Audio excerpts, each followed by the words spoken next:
Hi, my name is Jamie Sokomel, and I'm here today to talk to you about why I believe we should not have the death penalty. The death penalty is a form of punishment of execution administered to someone who legally convicted of a capital crime.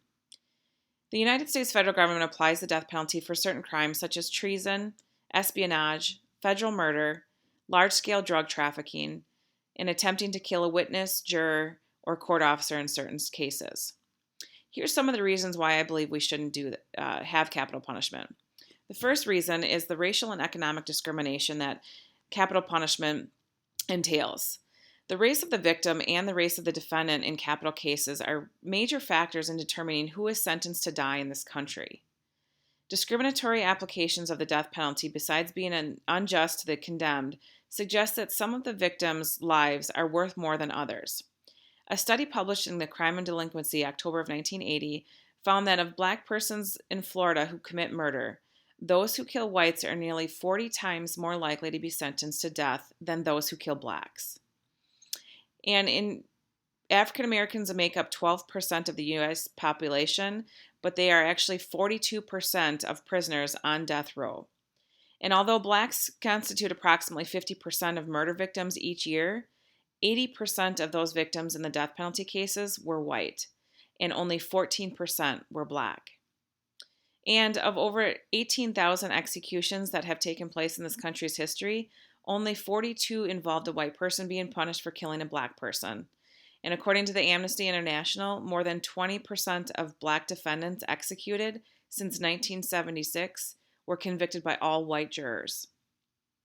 Another reason we shouldn't have the death penalty is because the cost of it. So according to the commondreams.org website, in the article 10 Arguments Against Capital Punishment, the death penalty is quite expensive and life imprisonment can be cheaper. Over the lifetime of a case, executing prisoners can be 3 times as expensive as life in prison, primarily due to the higher cost of capital punishment trials, automatic appeals, and heightened security on death row with lower staff-to-prisoner ratios. Commuting all death sentences to life in prison would save hundreds of millions of dollars per year, and in the United States, billions over the decades. If the death penalty was replaced with life without possibility of parole, which does cost millions less, it also ensures the public is protected while eliminating the risk of an irreversible mistake. The money saved could be spent on programs that actually improve the communities in which we live. The millions of dollars in savings could be spent on education, roads, police officers and public safety programs, after-school programs, drug and alcohol treatment, child abuse prevention programs, mental health services, and services for crime victims and their families. So a much better way to spend our dollars. Another reason is because it also has religious perspectives that are against killing another person. And almost all religious groups in the United States regard executions as immoral. According to the American Magazine article, 10 Reasons to Oppose the Death Penalty, some find it compelling that the thought of Cain, the first murderer, was not executed, but actually marked with a special sign and made a wanderer upon the face of the earth. Richard Vergara developed this position on capital punishment by asking what Christ would say and do about it. He stated, "I believe that a strong case can be made that Christ would oppose the killing of a human being as punishment for a crime." This view is also supported by the New Testament story about a woman who faced execution by stoning. That's John 8:7. "He that is without sin among you, let him cast the first stone." Another religious implication is looking at our 10 commandments. The shortest of the 10 commandments is "thou shalt not kill," and yet we still allow the death penalty. The death penalty also doesn't deter us from violent crimes. So in research, there's been scientific studies that have consistently failed to demonstrate that executions actually deter people from committing crimes any more than long prison sentences.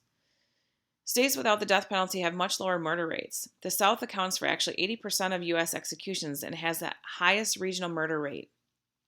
A survey of experts from the American Society of Criminology, the Academy of Criminal Justice Sciences, and the Law and Society Association showed that overwhelming majority did not believe the death penalty is proven deterrent to homicide, and over 80% believe the existing research fails to support deterrence justification for the death penalty. Similarly, over 75% of those polled didn't believe that increasing the number of executions or decreasing the time spent on death row before the execution would produce a general deterrent effect. Then we have the topic of doctors. The American Medical Association policy is clear and unambiguous. Requiring physicians to participate in executions violates their oath to protect lives and erodes the public confidence in the medical profession. A physician is a member of a profession dedicated to preserving life. The use of a physician's clinical skill and judgment for purposes other than promoting an individual's health and welfare undermines a basic ethical foundation of medicine. First, do no harm. The guidelines in the American Medical Association Code of Medical Ethics address physicians' participation in executions involving lethal injection. The ethical opinion explicitly prohibits selecting injections sites for executions by lethal injection, starting intravenous lines, prescribing, administering, or supervising the use of lethal drugs, monitoring vital signs on site or remotely, and declaring death. There's alternatives to the death penalty. In every state that retains a death penalty, jurors have the option of sentencing convicted capital murderers to life in prison without the possibility of parole. This sentence is cheaper to taxpayers and keeps violent offenders off the streets for good. Unlike the death penalty, a sentence of life without parole also allows mistakes to be corrected. So in conclusion, the death penalty can carry racial and economic prejudices, costs a lot of taxpayer money, and has a lot of religious immoralities. By being an eye-for-eye punishment, we are no better than the criminals themselves. Why would it not be okay for them to kill, but it is okay for us to kill them?